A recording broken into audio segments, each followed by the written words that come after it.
This morning on Media and Society, we ask, are we as the media doing enough to inculcate a culture of tolerance and understanding when it comes to the LGBTIQ plus community?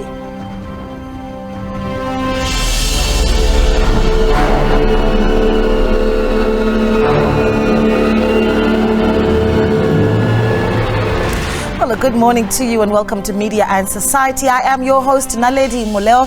Of course, this is the show where we look at the intersection between the media and society. And of course, as usual, the show really isn't complete without your input. So give us a call on 011-714-0661 or 0662 or tweet us using the hashtag SABC Media Society.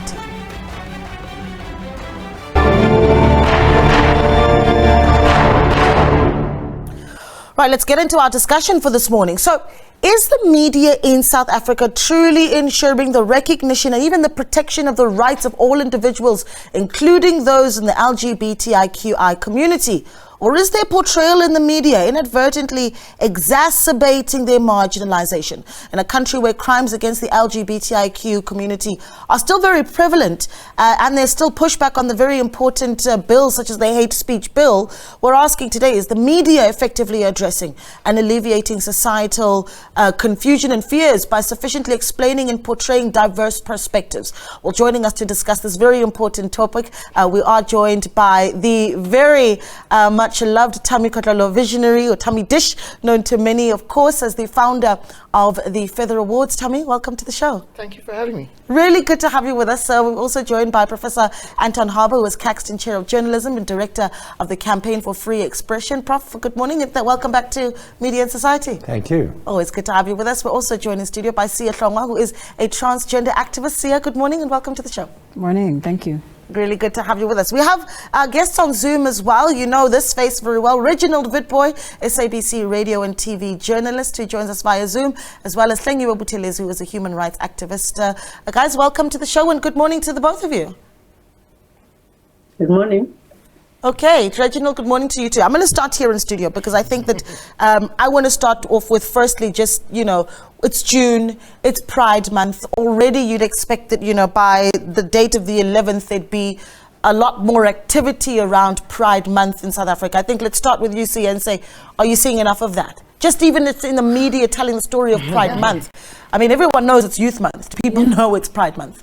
I don't see enough conversation about it, but I also think that there is a tendency for people to assume that Pride Month is just about celebrating, when in fact it's about, you know, seeing the people in the room.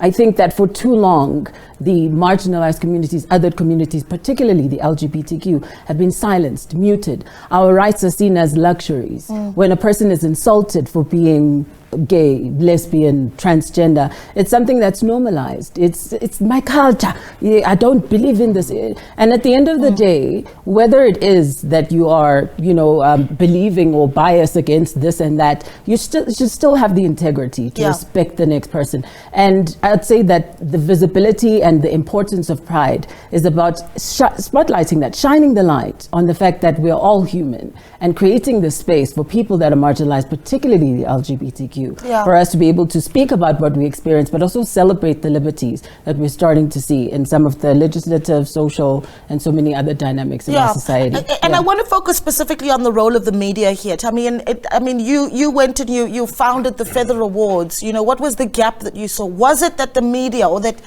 even the space of entertainment, just the, I suppose the entertainment and media landscape of South Africa just wasn't portraying the LGBTIQ community enough? Well, I think you're quite correct. The intention was initially to spark some kind of dialogue that we're actually seeing happen today in this country. And before I even answer that, let's just to go back to the whole thing around Pride Month. I think in South Africa, you know, I always have to correct people about us celebrating Pride Month in October because that's our South African Pride Month, and this being Global Pride Month. Yes. So when you see activities happening, it's often because, you know, the global companies that are based here in the country, on the continent, would want to activate something that is a global campaign as opposed to us as South Africans. And I think a lot of people put more effort into what happens in October. But yeah, back to what we did or how we established Feathers was really to enable us to start having these conversations that we're not having. Yes. And I think it found itself living in the space of the creative world, because it's the only industry that doesn't seem to be bothered by issues of our sexuality and our identity, and has been the one industry that's kind of embraced and empowered people of our community. But also, we are there, we're running that industry, we're leading it, and we have been for many years. So the start of it enabled us to engage and to go to communities and speak to issues around, access of services across, whether it's the safety, the health, etc. Now we're discussing issues of the creative industry and the pink economy, and what the contribution is there, and I think it's great that we're having the conversations. They're just not as much, and the portrayal as well, the spaces that we get into when we talk about like LGBTI is almost always on like the trauma side. There's never a part where we're talking about the fun bits that are exciting, and I mean, there are moments of joy. We're happy people, we're amazing people who do grand stuff, it's not just, we're not going to appear here when it's Uganda only. Yeah, or when there's a hate crime. Yeah. And the conversation around the queer community is only spoken about after there's been a brutal hate crime. Right. Prof, let me responsive. Yeah, absolutely. Prof, do you think that's what we've done as the South African media, particularly as journalists, in speaking about the LGBTIQ community? Have we been that reactive? I think a lot of it has been reactive. I think it's different in different media. I think some have done better than others, and I think one must acknowledge that. But there's no question that more can and needs to be done to normalize the situation, and do it proactively, not just in response to terrible hate crimes, for example. There needs to be a concerted push to address and start preventing those crimes, to start addressing online hate, for example.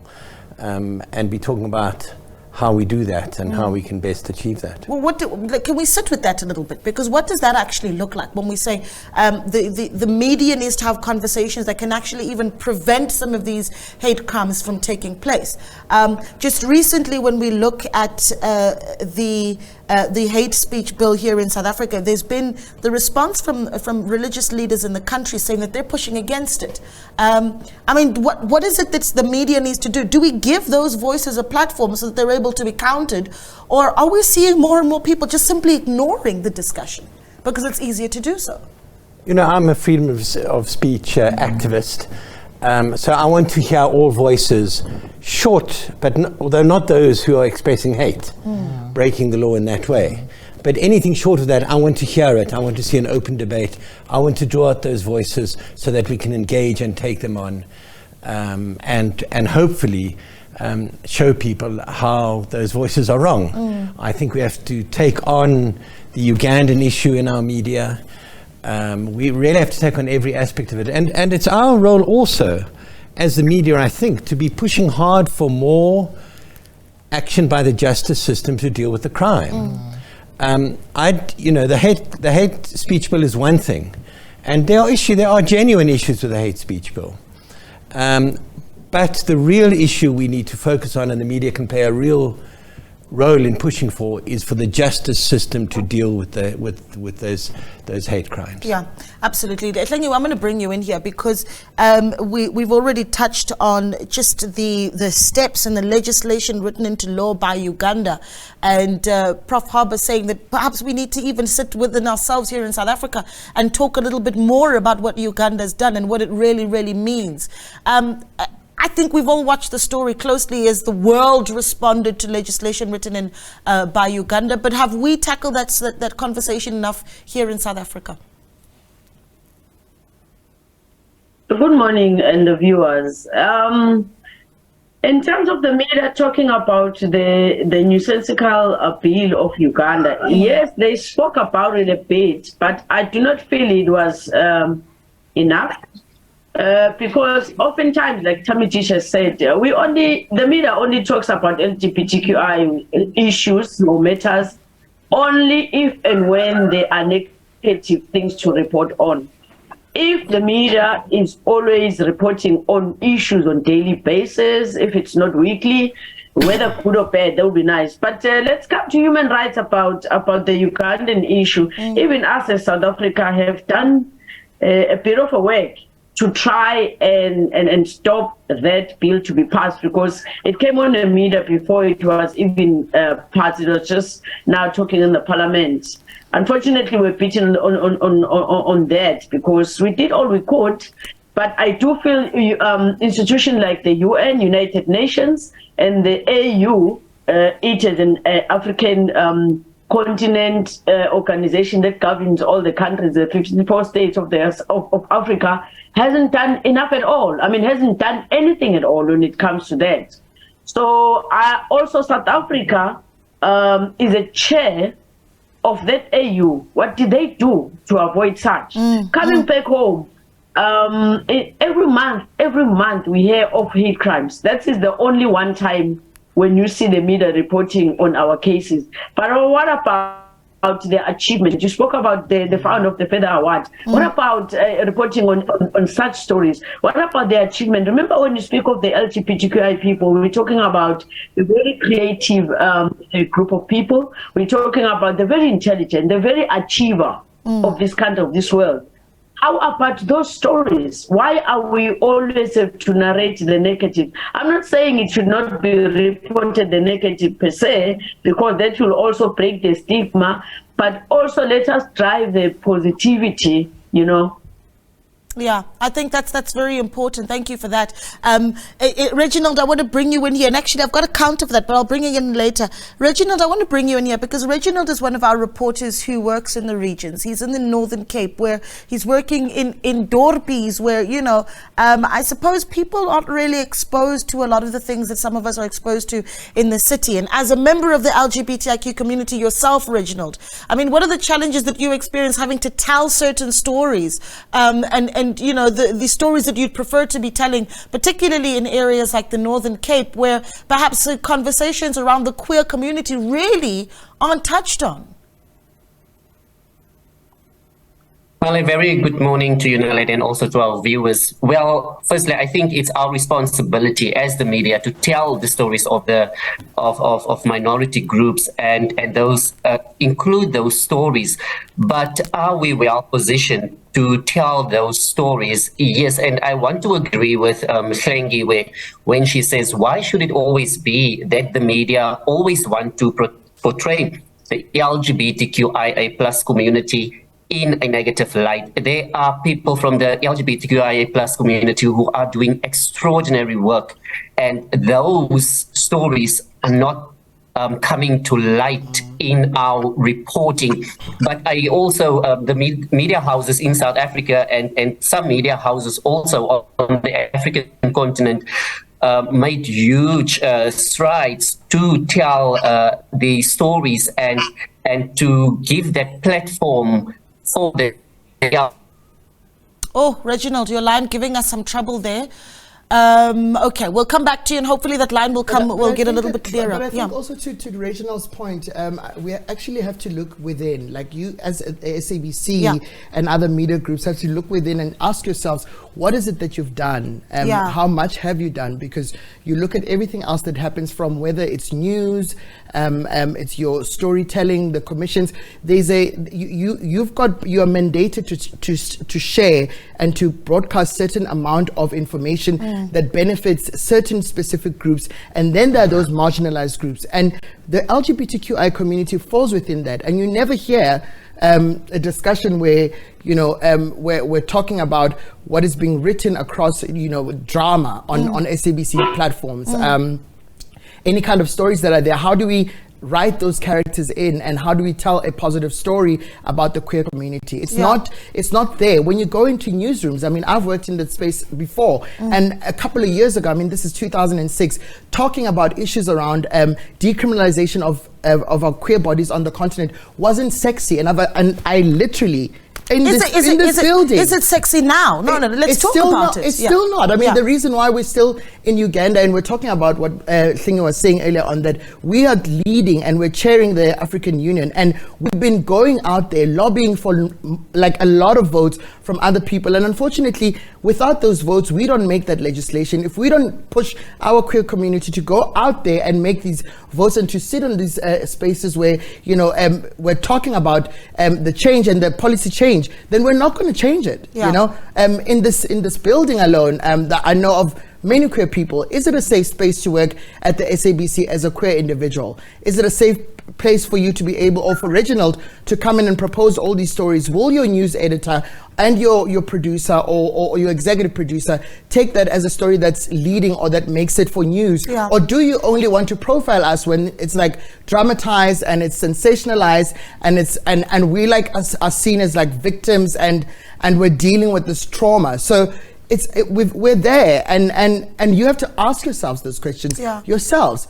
Are you doing enough? Yeah, and here's the thing, right? I think what we perhaps do a lot is even when we talk about, say, the rights of women in South Africa, one of the things we talk about is representation even in leadership positions, right? And say, well, if you've got representation in leadership positions, then you'll have women treated fairly in the workplace. And one could argue that simply isn't enough, that it's the responsibility of anyone in a leadership position to ensure that there's representation of everybody. So, I mean, where do we go here? Do we go, well, the problem is editors simply are afraid to talk about the LGBTI community, or do we need more people, more queer people in those positions of leadership, Prof? Well, I think there should be ongoing monitoring of the representation of all kinds of marginalized groups, so that there's consistent information that's saying this on air, in reality, it's not just an impression, it's not just a view, but this is actually how groups are being represented, and let's use that to start a conversation about how to improve it. We focus on news, but of course you have to look at drama, you have to look at education. I mean, the SABC has a special obligation on education, and it's one of the few mediums that get to many of the smaller rural communities where the need is great. Yes. So there's not much happening as well. Yeah. Correct. Correct. So there is lots to be done. Yeah. Absolutely. And we can't be allergic, and it may sound like something that we're saying because I've been there. I mean, apart from the Feather Wars, you guys talk about the Feather Wars, but we've organized platforms and discussions over and over again. The Global Network Conference has been there to engage with everyone else, and we've invited news, we've invited the commissioning editors team, the people who are writers, etc., to come into this space, because there's also not enough sensitization. I don't remember a time where people have come back and said, we understand that SABC has been trained, starting the start of this conversation, my pronouns are this, we make these assumptions, and language hasn't changed, hasn't transformed even within the organization. So there's a lot that needs to change within here, so that you're able to profile and to write these stories and to go share them out there in the correct way that doesn't make us feel like it's sometimes you cringe. You're like, you make an interesting point where you say, even in this conversation, we haven't even asked critical questions like what pronouns would you prefer, right? And I think, maybe that's where I should have started. I'm happy to go there, and perhaps as we get more answers, we can certainly get that response. Well, let me ask Yes, go ahead. How many of our media organizations have developed policies on dealing with the issue? We know the issue is evolving, it's complicated. Pronouns is just one illustration of what one has to deal with.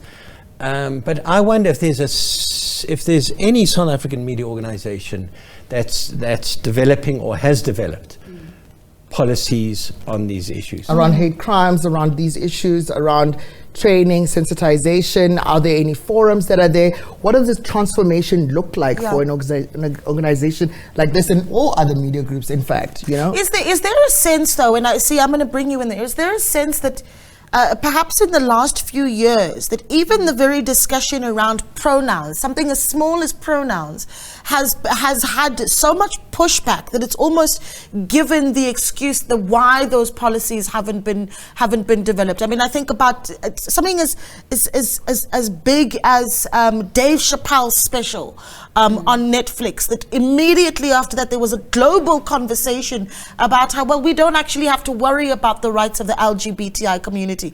I mean, is that a problem here? Is that the pushback almost gives people it forgives their not wanting to do the work? Yes, I would say to a certain degree the people pleasing or please the masses, because there seems to be the uproar and stand up. But I would say that the core of the issue is the fact that, the voices in the room, like I said earlier, need to be heard.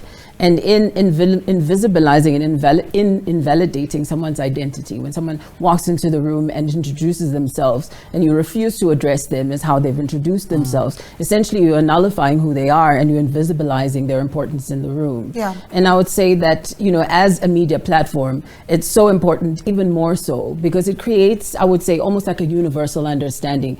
You essentially set the temperature in the room. Yeah. And everyone else in the room can now understand that, hey, listen, this is the modus operandi. Yeah. And I feel that this day and age, we shouldn't be having the conversation on how do we mitigate, how do we make sure that everyone's rights are seen and visibilized and heard and respected in the room. We're still saying, no, but my religious beliefs, no, my cultural, but my tradition. And at the end of the day, we have to remember over and over again, and I believe that media can be that mediator to make sure that conversation keeps happening on making sure that everyone gets seen, everyone gets respected, and we're not saying that Christians or Hindus or whatever other religion is less important than the other, but we're saying that everyone's rights should be respected.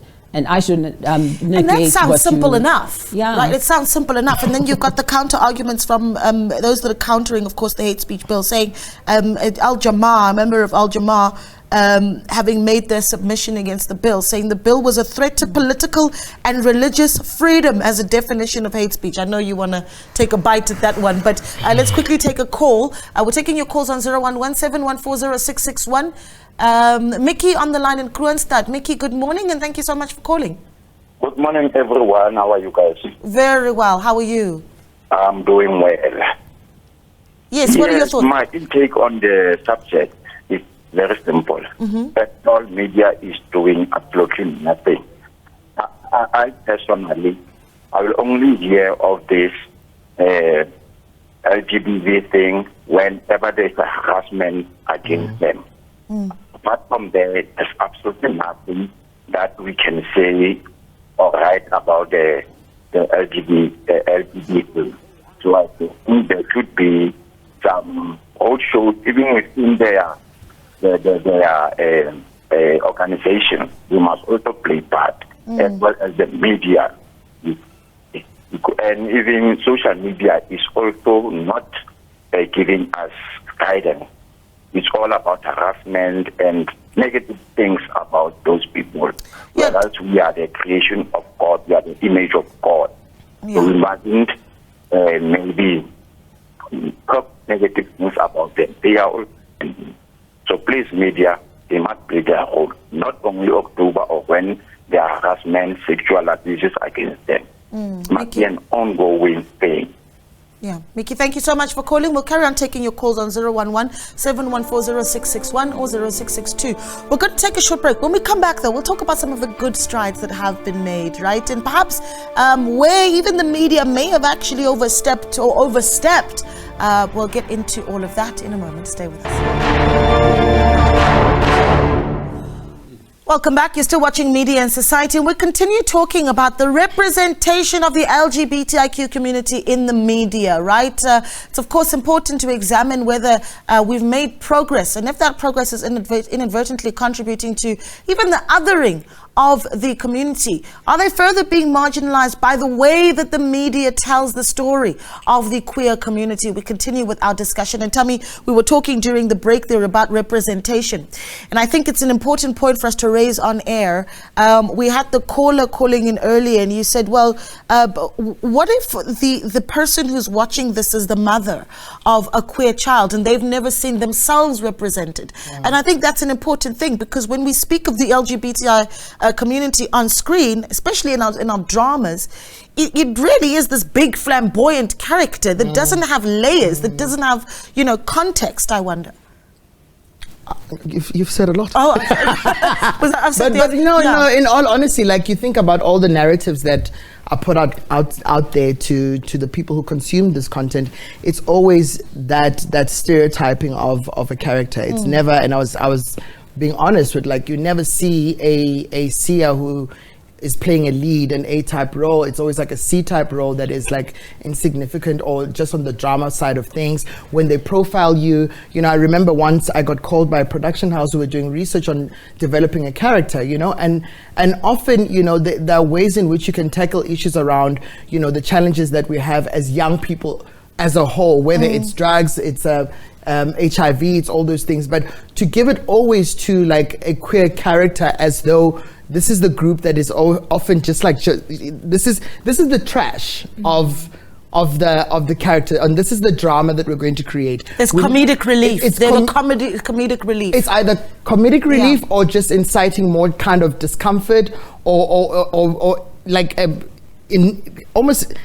it feels like when you're sitting in a room and your parents are watching that on Skim Sam and you're a queer child, nothing affirms you. Right? Your mother is looking at you and saying, this is how you're going to end up when you're 23.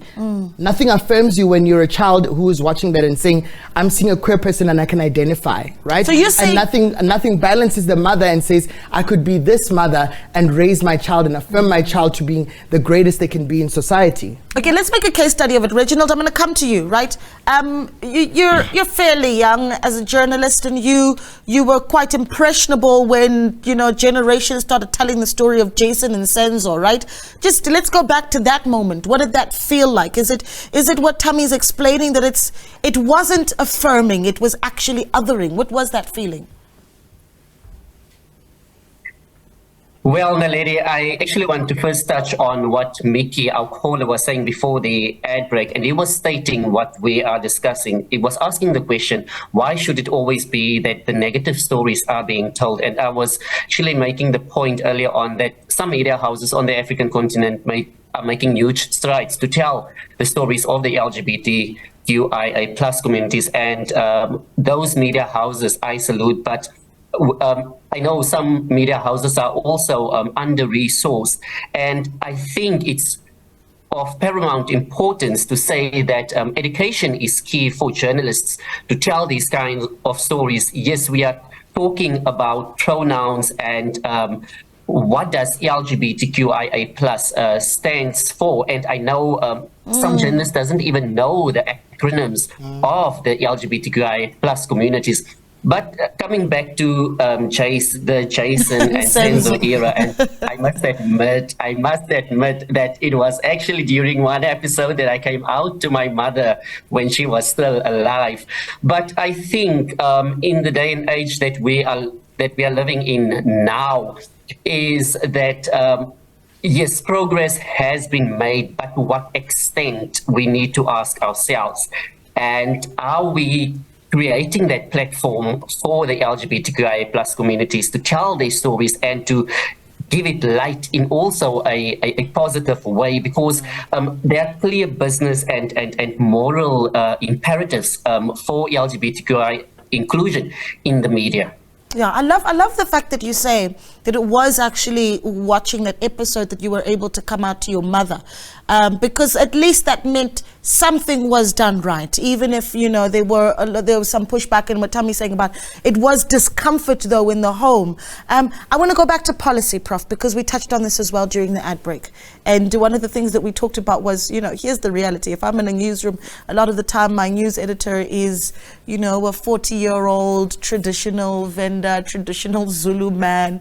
The idea of me coming to him and pitching a story that is around even just the intersex community, and just explaining what is intersex a lot of the time might just get some pushback, because what is that? No, we don't have to talk about that. You know, so you talked about the importance of there needing to be policy. Where does that come from? Because surely the activism can't just come from the LGBTI community.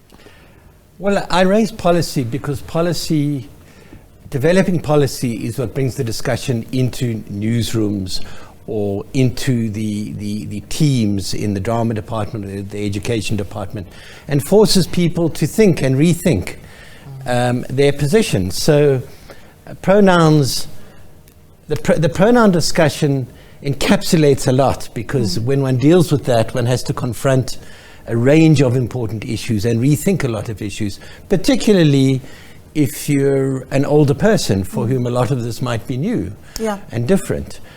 So the policy discussion in itself is so important and needs to happen. But then policy becomes a tool. So it may be that a producer has a view, but if there's policy, that's the policy. Yes. And it's the basis for discussion. I think we do need to say that our media has come some way from where it was a while back.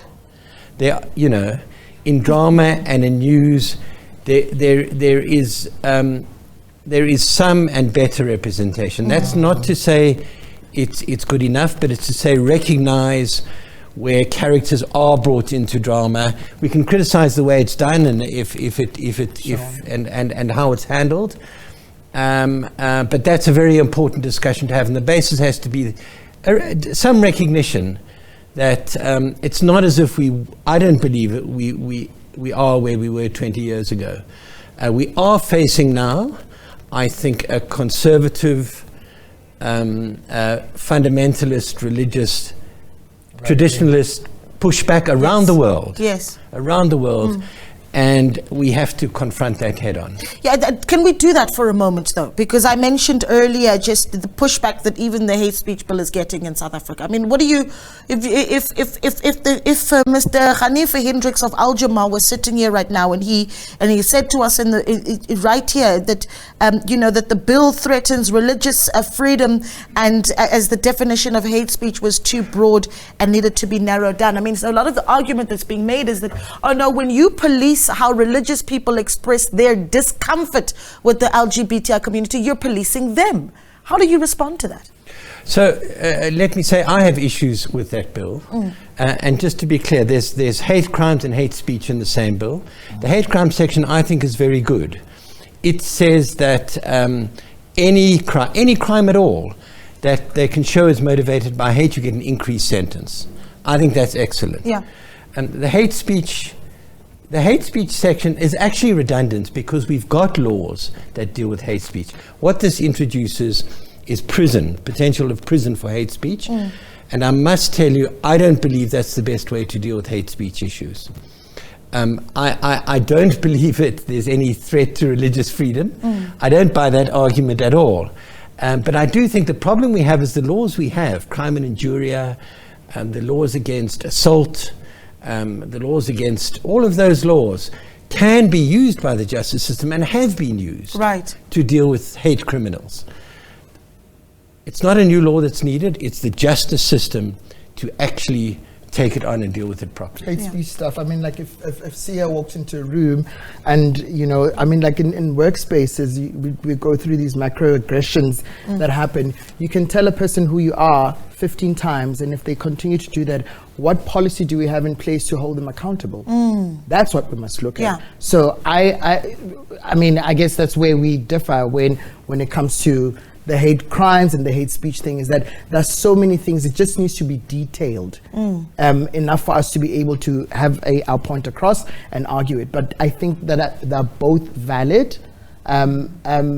you know, we can talk about it. I mean, like freedom of speech, we can argue over it after this, but those are both valid. But what do you say to the argument that's being put by those that are pushing against the bill, right? The hate speech bills particularly, who were saying that, you know, a bill like this infringes on their religious freedom and their religious freedom of expression. How do you respond to someone who says that? I worry about people who fund that kind of hate and who fund like projects to promote hate. That's what I worry about. Yeah. And I worry about where we're going to be, because what we're doing right now is that we're pushing people towards genocide. What's happening in Uganda is shocking, and we only know about the issues that are happening in Uganda. And I was on a space the other day, on a space on Twitter, space. And interestingly enough, somebody made a comment on the fact that we think that these religious groups and these cultural groups or whoever is pushing back unites us because we're promoting this kind of hate against queer people. They're not united. It won't unite you. It's not going to make you better individuals. But how are we spending so much trying to promote hate? How are we spending so much saying that queer people are coming here to promote like promiscuity?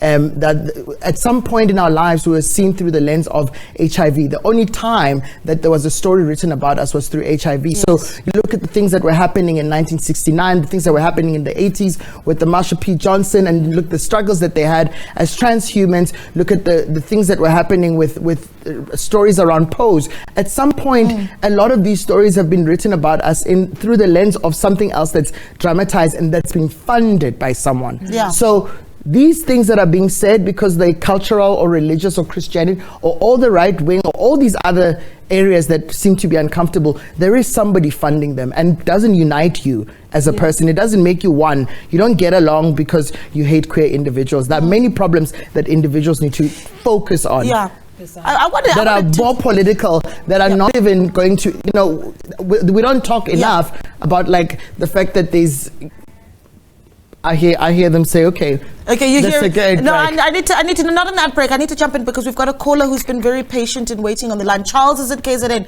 Charles, good morning, thank you so much for calling. Good morning, Naledi. Yes, what are your thoughts? My thought, Naledi, that, hello, do you hear me? Yes, I'm listening, we're all listening to you, Charles. Okay. My thought on this is that this is my thought, that even whatever you're saying there, even if everyone is doing whatever it is, but they must know that this thing is still is not allowed on the face of God. It's not allowed where? It's not allowed where, Charles? Again? Say that again. This thing, what thing is not allowed? I'm saying this thing of LGBTQI, God created man and a woman. This thing of man being what is a choice you choose when you grow up. No one born like that. God doesn't make a mistake. He's a sin. So that's my thought. Thank you. Okay, Charles, so I don't think we need to sit and argue back and forth about whether or not you agree with the lives that are lived by the LGBTIQ community. That is completely your point of view, even though a lot of people can say that is, you know, defamatory. Even 7 million people, they are doing it. If it's going to still be the thing. Hear me out, Charles. Hear me out. What I'm saying to you is, do you think that the community is being portrayed with respect in the media? That's the discussion, because if we get into what's right and what's moral for you and me, we could sit here the whole day. But at the end of the day, we have a community, a large community in our country that deserves to be represented and respected. All people can do whatever you can think they can do, whatever. This right you so-called right is not the right. It's a disease that just comes, psychological disease come when you grow up. No one goes like this. So that's it. Okay. Charles, thank you so much for calling. We'll take more calls on 0117140661. It's very difficult to have a progressive conversation then. I think Professor's going to be like, yeah, now I want to hear these conversations. And I'm also one thing that annoys the community a lot is that, you know, organizations, institutions, they love the idea of saying, let's have these inclusive policies, like Professor says as well. And I think that's a nice gesture to say that you want to create the environment for people to be diverse and be inclusive, etc. But when those policies become these dormant box ticking exercises that don't really have impact on the ground in that office environment, in that lecture theater, in that school, that primary school, in that work environment, etc., then it's useless. And I think the media really has a lot of work to do in terms of conscientizing, because I think the problem here is, just like you heard from that call, is the issue of narrative. People have been indoctrinated into believing certain things about other communities that they know nothing about. And it's so important that we get out of our silos, and for just one moment, we recognize the humanity in the next person. I need to take a short break, but when we come back, we'll bring in even our guests on Zoom and really just talk about what are some of the recommendations then that we can put on the table, right? Where we're able to tell more stories as the South African media that promote tolerance. We don't all have to agree on the same sort of point of view, but we can certainly respect and tolerate each other as a country. But what is it that the media needs to be doing to get us there? And you can share your recommendations and ideas with us as well. Give us a call on 011-714-0661. We're back in a moment. As everyone is out there celebrating, let's remember that not all of us are free. Let's remember to amplify the issues that our neighbors are facing. Let's remember to share the realities of queer living elsewhere and make these conversations. And why should any country criminalize part of its population because of their sexuality? My only wish for me and my child and all of the other people like me is to experience freedom. Welcome back. You're still watching Media and Society with myself, Naledi Moleo, and we continue speaking about representation of the LGBTIQ community in the media. Is it sufficient? Is it also doing the good work that it needs to be doing to educate the country really about the queer community? Taking calls on 011-714-0661. We've got Felicity on the line in Sandton. Felicity, a good morning. Is it Felicia? Felicia in Sandton, good morning.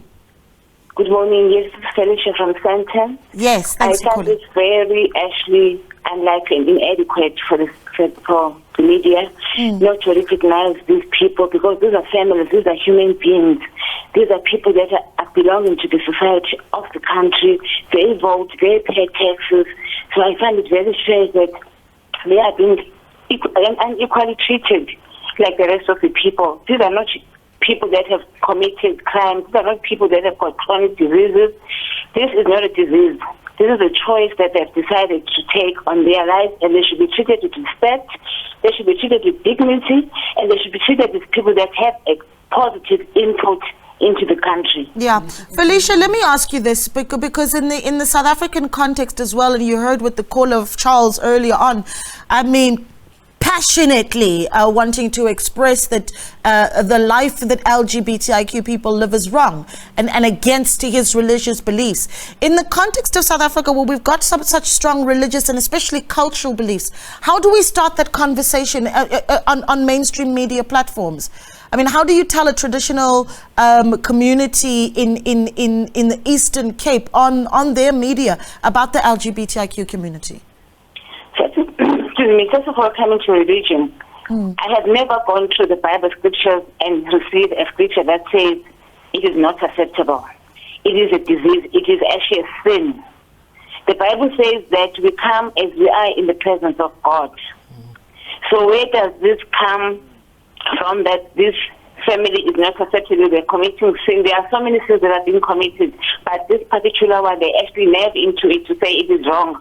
Going back to the Eastern Cape, a traditional healer who does not accept a child who is becoming LGBTQI plus is something that I don't understand as a parent, because if your child has made that decision, all you need to do as a parent, you need to support that child. It's not something that is ugly. It's not something that is contagious to the family. It's just a choice that he or she has decided to take. Yeah. Yeah, thank you so much for calling in, Felicia. Felicia calling in there in Sandton, reminding us that, you know, we all have a role to play to protect the people in our homes. So why not do it across the board? Reginald, we're moving towards wrapping it up, but I'm keen to hear from you. You're a young journalist. You are doing incredible work. I mean, what's I suppose the responsibility that you've taken about, you know, onto yourself about making sure that you are visible, making sure that you tell the stories of the queer community in South Africa as well? Well, Naledi, my responsibility as a queer person and as a journalist, I took the decision to forge ahead.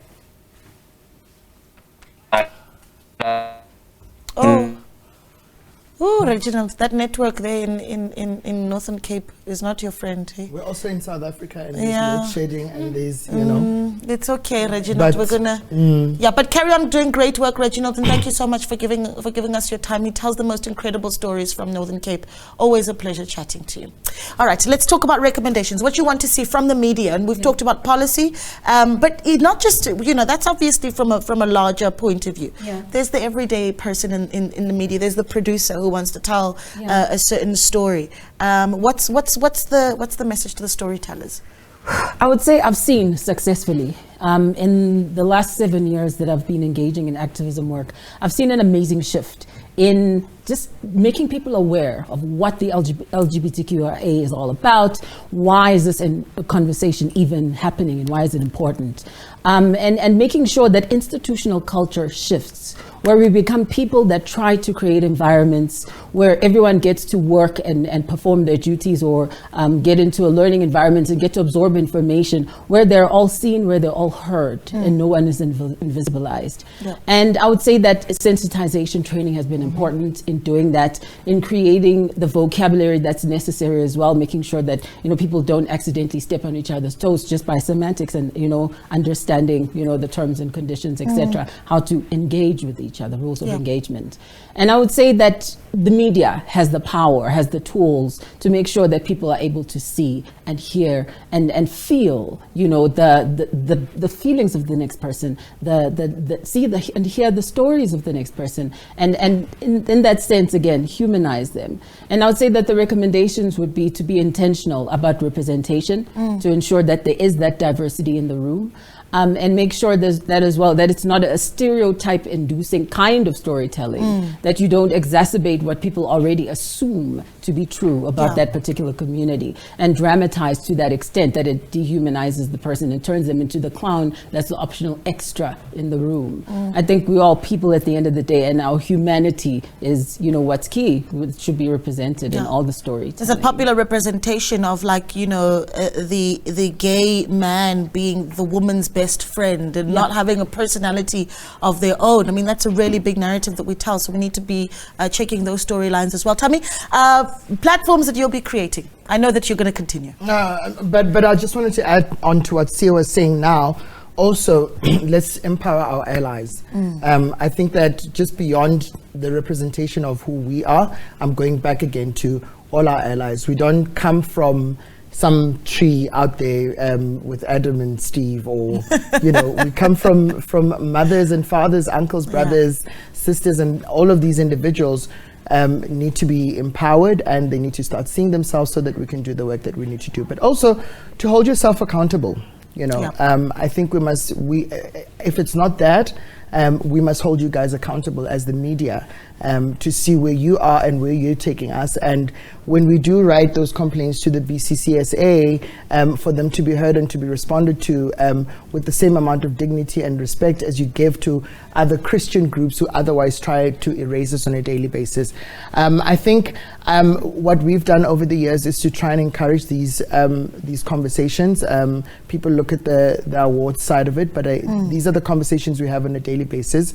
I'm mostly interested in seeing what we can do to ensure that education affirms our children who otherwise we get reports on them dying by suicide as a result of bullying in schools, etc. So I think the education system, SABC education itself, and the spaces that we're in need to open up, because I really don't think that the kids are safe. Yeah. I don't think children are safe in this society. I think there's so much more that we need to do, and there is. I mean, we know this for a fact that children from the age of 2 usually have an idea of who they are, and to spend the rest of their lives being told who they're not, and to be taught how to believe that they don't exist, and what it is that they're feeling is invalid, is killing our society. So I worry about the future more, and that's pretty much where we're going. I mean, we're on the eve of our 30 years of democracy,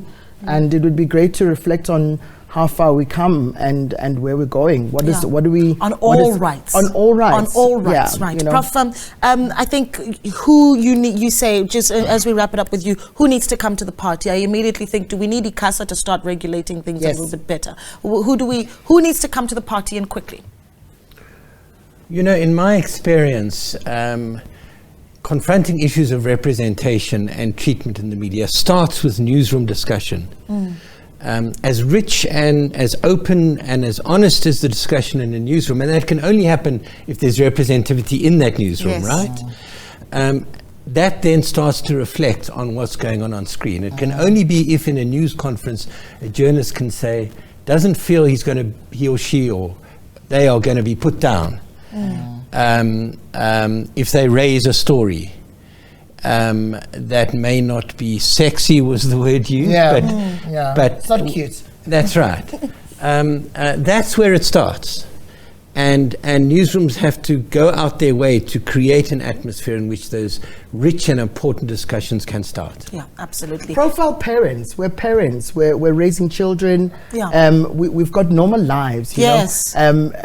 And I see how also on various platforms people have kind of found a way to weave us into the storylines, but let's profile all of these things and tell normal stories and tell normal stories. I'm gonna have to wrap it up. Don't tell our story on our behalf. That's the other thing, Naledi, is that you need to have us in the room. So when you talk about representation, if you're going to take out an open call for people to submit things, long drama, and run these PR campaigns on looking at drama, have us in the room at research, at writing, and all across, behind and in front of the camera. 100%. Really great recommendations. Guys, it's been such a pleasure having you in studio. Thank you so much for joining us for this really important discussion. Thanks to my guest, Tammy Kotlolo Visionary, or Tammy Dish, as he's popularly known, as well as the founder of he's also known as the founder of the Feather Awards, Professor Anton Harbour, Caxton Chair of Journalism and the Director of the Campaign for Free Expression, Sia Hlongwa, transgender activist, Reginald Witboy, SABC radio